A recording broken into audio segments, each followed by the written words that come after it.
on va parler de la divine proportion, hein, en tout cas ce qu'on a appelé la divine proportion à une certaine époque, à l'époque de Léonard de Vinci, Fibonacci, etc. Je vais essayer d'en parler euh, en lien avec la méthode des puissances. Bon, comme ça permet de joindre l'utile à l'agréable. Alors, regardons, hein, on part de ce qu'on a appelé le nombre d'or. Hein, voilà. Bon, vraiment, il y a eu beaucoup de louanges autour de cette histoire-là, et c'est vrai que c'est assez fascinant. Donc ce nombre d'or, c'est phi égale 1 plus racine de 5 sur 2. C'est la racine positive de x2 moins x moins 1, et c'est à peu près égal à 1,618. Partons de cette divine proportion, c'est-à-dire cette espèce de rectangle dans lequel on aimait construire les choses pour qu'elles soient jolies, selon un certain canon de la beauté. Qu'est-ce que cette équation exprime? Cette équation exprime la chose suivante. Hein, vous prenez un rectangle ici, d'accord, de largeur, on va dire 1, de longueur phi, et à partir de là, vous tirez un carré, donc forcément ici de côté phi, et là, vous allez obtenir ici, eh bien, un rectangle qui va être aux mêmes proportions que le rectangle de départ. C'est ça qui est extraordinaire et qui est exprimé par cette équation, parce que quand on va faire phi sur 1, ça va être égal exactement à 1 plus phi, parce que maintenant le plus grand côté, évidemment, devient celui-ci, puisqu'on a ajouté quelque chose, sur phi. Et vous pouvez voir que ça correspond bien à l'annulation de ce polynôme. Voilà. Alors, peut-être, on va supposer que le côté divin de cette proportion pourrait venir de la chose suivante, que c'est un état limite, en quelque sorte. Regardons, on part d'un rectangle quelconque, d'accord, avec une longueur et une largeur. Juste qu'on ne va pas prendre un rectangle totalement nul, totalement dégénéré, mais on prend voilà, un rectangle, et c'est le rectangle noir ici. Et on va construire une suite de rectangles. Alors comment? Ben, ici, à partir du côté, alors je ne dis pas petit côté ou grand côté, hein, d'accord? Je vais dire là, dans un premier temps, du côté droit, eh bien, je vais tirer un carré, là, ici. Puis ensuite, ben, je tourne de 90 degrés. Ici, je vais tirer un carré. Puis je tourne encore de 90 degrés, je vais tirer un carré, etc., etc. D'accord? Donc on fait une espèce de spirale, hein, on construit ces carrés en spirale, et je veux voir la limite de ce rectangle. Alors la limite de ce rectangle, malheureusement, on ne la verra pas. Pourquoi? Parce que il va être infini. Donc ça, étant donné que la limite est infinie, on ne peut pas parler de rectangle. Tout ce qu'on peut dire, c'est qu'on va normaliser ces rectangles. Alors comment normaliser ces rectangles? Normaliser, c'est-à-dire que un rectangle, le rectangle ici comme ceci, on va regarder son image par une similitude, pour le rendre toujours visible, de sorte à ce que la diagonale soit égale à 1, de longueur 1. Voilà. Donc vous allez avoir une suite de rectangles qui là va être bien définie, hein, où vous allez ici faire en sorte que les rectangles partent ici, d'ici, et vous allez avoir cette suite de rectangles qui correspond à l'image de la suite de rectangles. Alors on envoie d'abord ce point, ensuite ce point, etc., là-dessus, pour obtenir un rectangle ici, et par une similitude, de sorte à ce que la diagonale fasse voilà. Eh bien, cette loi de la divine proportion va nous dire que la suite de rectangles tend vers un rectangle d'or, c'est-à-dire le rectangle dont on était parti ici. Alors maintenant, on va voir le lien avec la méthode des puissances, mais dans un cadre particulier, dans celui-ci. Ensuite, on essaiera de faire une petite généralisation. On va faire le lien avec cette méthode des puissances. Regardez ce qui se passe. En fait, on voit que cette construction nous amène naturellement à un problème d'algèbre linéaire. Pourquoi? Donc là, j'ai rajouté les longueurs. Je pars d'une longueur x0, y0. Je pars d'un système de longueur-largeur du rectangle x0, y0. Puis ensuite, je vais appeler x1, y1 là. D'accord. Ensuite, vous voyez, x2 va être ici et y2 là. D'accord. Etc. Vous allez avoir x3 ici, y3 là, etc. Puis on tourne comme ça en spirale. Eh bien, ce qu'on a fait, c'est juste des additions. On est vraiment dans l'algèbre linéaire. Vous avez xn plus 1, yn plus 1 est égal à la matrice 0, 1, 1, 1, xn, yn, effectivement, puisque xn plus 1, ça va être égal à yn, d'accord? Et puis yn plus 1, ça va être xn plus yn, selon notre récurrence. C'est-à-dire que j'appelle A cette matrice-là. Vous aurez reconnu la matrice compagnon de x2 moins x moins 1, c'est-à-dire ce polynôme-là. Et je vais appeler un ce vecteur-là, de sorte à ce que un plus 1 est égal à un, d'accord? Et qu'est-ce qu'on fait en fait en passant de ce rectangle-là à un rectangle normalisé? On divise, on a un vecteur Vn, d'accord? On étudie un vecteur Vn qui est simplement un divisé par la norme quadratique de un pour avoir le xn carré plus yn carré égale 1. C'est bien exactement ce que l'on veut. Alors, donc on va étudier évidemment cette suite. D'accord. Et en fait, ça implique que un est égal à an u0. Alors faisons l'étude de A. Bon, son polynôme caractéristique, c'est x2 moins x moins 1, que vous ayez vu ou non que c'est la matrice compagnon de ce polynôme. Donc les valeurs propres, ça va être le fameux phi. Et quelle est l'autre valeur propre? Eh bien, ça va être phi prime. C'est l'autre racine, on appelle la conjuguée, telle que phi prime est égal à moins 1. D'accord? Donc ça veut dire que maintenant, comme phi c'est 1,6, ça va être, en valeur absolue, ça va être négatif déjà, et en valeur absolue, strictement plus petit que 1. Maintenant, quels sont les vecteurs propres? Alors ça aussi c'est important. Pour une matrice compagnon, c'est pas difficile les vecteurs propres. D'accord? C'est juste vous écrivez en colonne une suite géométrique de la valeur propre, en partant de 1, en partant de ce que vous voulez. Donc ici vous prenez 1, phi, d'accord? Bon, on s'arrête là, parce que c'est des vecteurs en dimension 2, 1 phi prime, donc 1 phi va être le vecteur propre pour la valeur propre phi, et 1 phi prime, un vecteur propre pour la valeur propre phi prime. Donc, je vous laisse le vérifier.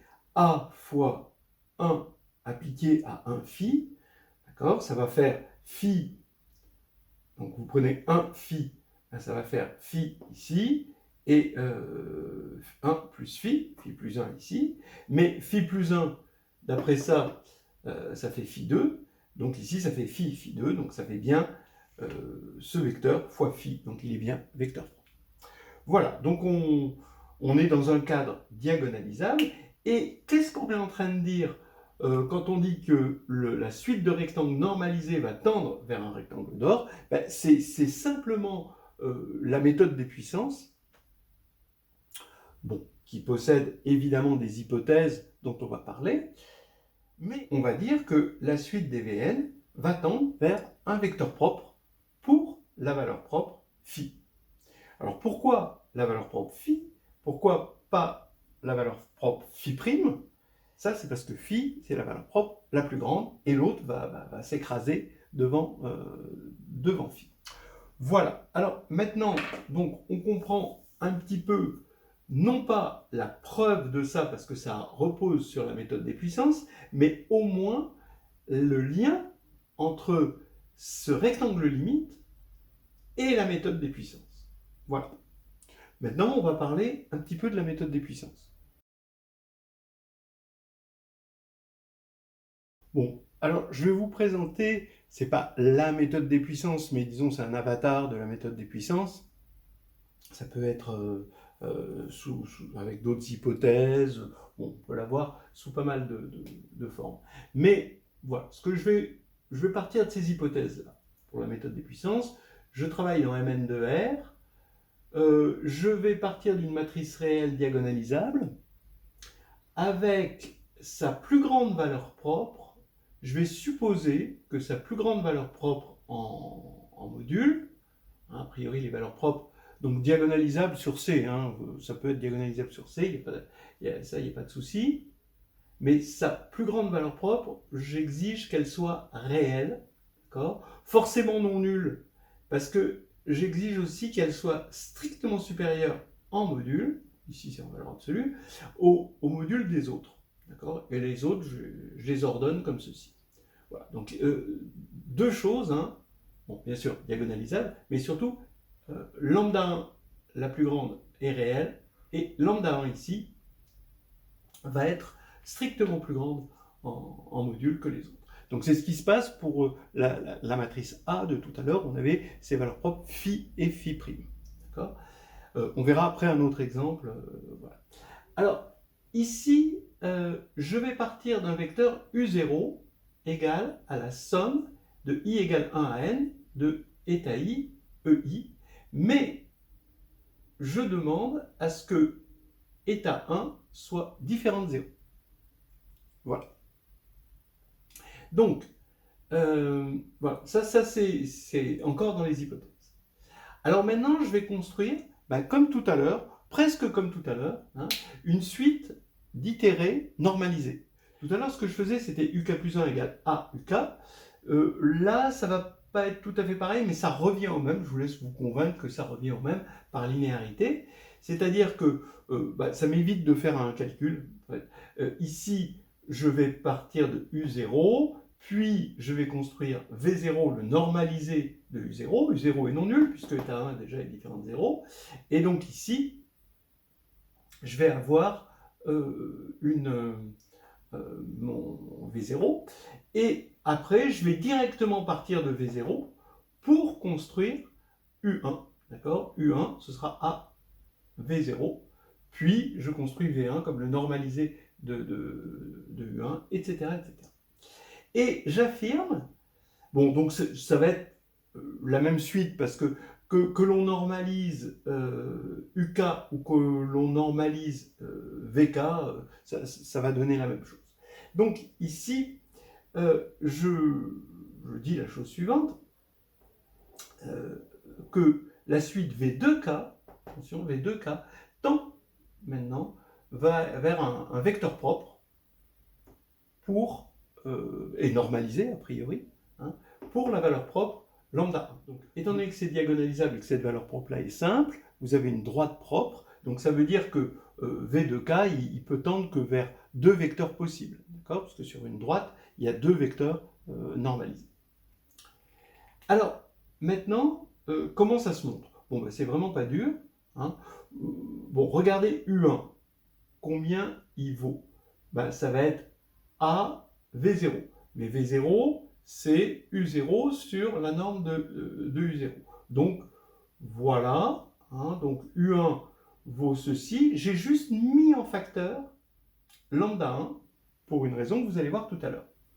D'accord? Donc, mais si vous développez lambda 1, vous voyez juste, on utilise juste le fait que les EI sont les vecteurs propres, hein, pour les valeurs propres lambda i. Donc voilà U1. Maintenant, V1, V1, qu'est-ce que ça va être? Ça va être ce vecteur-là normalisé, finalement. Donc ici, ça veut dire que ce vecteur-là, ben, on va le normaliser. Et ce scalaire, on le normalise aussi. Et quand on normalise le scalaire, ben, il va rester le signe, parce que là, c'est là où on se sert du fait que lambda 1 est réel. C'est quand on veut faire lambda 1 sur valeur absolue de lambda 1, ben, ça va donner le signe de lambda 1. Lambda 1 est non nul, je vous rappelle. Donc ici, voilà, on a ceci, et on voit que, toujours pareil, c'est bien défini, parce que on peut diviser toujours par ça, toujours par le fait que état 1 est différent de 0, donc ça, c'est pas un vecteur nul, donc on peut toujours normaliser. Voilà. Alors maintenant, bah, je vous laisse vérifier la récurrence. Donc ici, qu'est-ce qui va se passer? En général, donc on va avoir V ici, K, qui va être égal à le signe de lambda 1 puissance K. Ici, on va voir apparaître des puissances K à chaque fois qu'on va passer par A. Bon, c'est un calcul un petit peu, voilà, qui se fait, bon, c'est naturel. Ici, on va avoir puissance K. Oui, alors ici, on va avoir lambda i sur lambda 1 puissance k-1. Et là, c'est pas tout à fait lambda 1, c'est lambda 1 fois le signe de lambda 1 puissance k-1. Voilà. Bon, c'est très direct, vous faites ça directement et vous obtenez... Bon, c'est surtout VK qui est égal à ceci. Et maintenant, on voit pourquoi on s'intéresse à V2K. Là, vous voyez, on avait pris lambda 1 réel, donc le signe, voilà, c'est 1 ou moins 1. Donc, pour éliminer, pour qu'il y ait vraiment une convergence, il faut éliminer ce signe qui n'arrête pas d'alterner. Donc, on va mettre 2K, d'accord? Et maintenant, on se sert du fait qu'en module, ça tend vers 0, pour i strictement plus grand que 1, d'accord? Donc ça va être en module strictement inférieur à 1, après ça, et donc en prenant la puissance k, ça va tendre vers 0. Donc il va rester plus que, donc V de k va tendre vers, donc là, je vous rappelle que ça s'élimine à cause du 2k, et il va rester état 1, E1, d'accord? Parce que pour i égale 1, on va avoir 1 ici, donc état 1, E1, sur la norme de état 1, E1. Voilà. Donc c'est effectivement un vecteur propre. Il est non nul, attention, il faut le dire, pour la valeur propre lambda 1. Et il est normalisé. Donc il n'y a que deux éléments possibles. Voilà. Et donc vous voyez que le lien avec le rectangle d'or vers lequel on tombe, puisque dans la matrice de tout à l'heure, on tombe sur un vecteur propre, on va tomber sur quelque chose qui est proportionnel à 1 phi, c'est-à-dire un vecteur, le E1, on ne les avait pas spécialement pris normaux, mais on avait pour E1 un phi. Donc ça veut dire que notre rectangle, il est à la divine proportion. Voilà.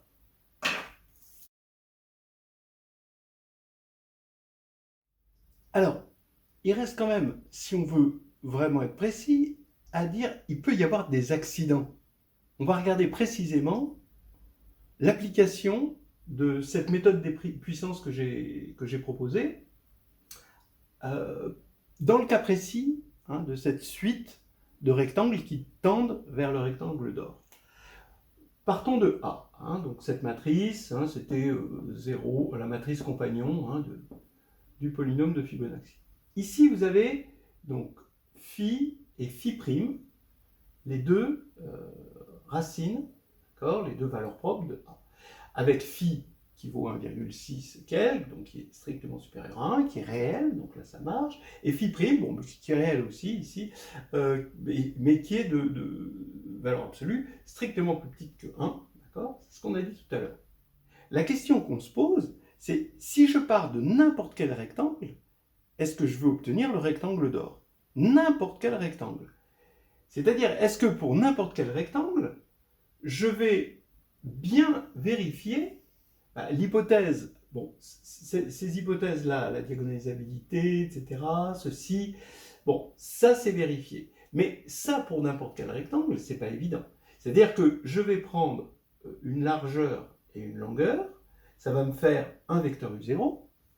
Pourquoi, quand je vais décomposer U0 dans une base choisie de vecteurs propres de A, hein, forcément pour les valeurs propres phi et phi', je vais bien avoir état 1 différent de 0.